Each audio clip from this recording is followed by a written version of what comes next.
Good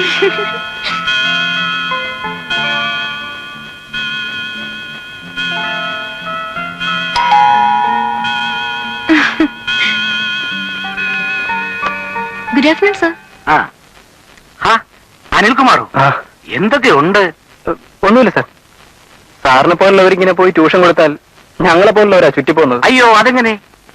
അല്ല, tuition fees afford ചെയ്യാൻ കഴിയാത്ത ഞങ്ങളെ പോലുള്ള പാവങ്ങൾക്ക്. അനിൽകുമാറിനെ പോലെയുള്ള കുട്ടികൾക്കൊക്കെ എന്തിനാ ട്യൂഷൻ?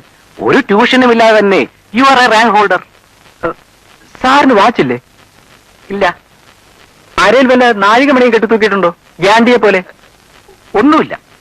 ഇതൊന്നുമില്ലാതെ എനിക്ക് എങ്ങനെ പങ്ക്ച്വലാകാൻ കഴിയുന്നു എന്നാണോ? അതെ. എന്നോടിത് പലരും ചോദിക്കാറുണ്ട്. എനിക്ക് തോന്നുന്നത് വാച്ച് കെട്ടിയാൽ എന്റെ ഇപ്പോഴത്തെ കൃത്യനിഷ്ഠ എല്ലാം അവതാളത്തിലാവുന്ന.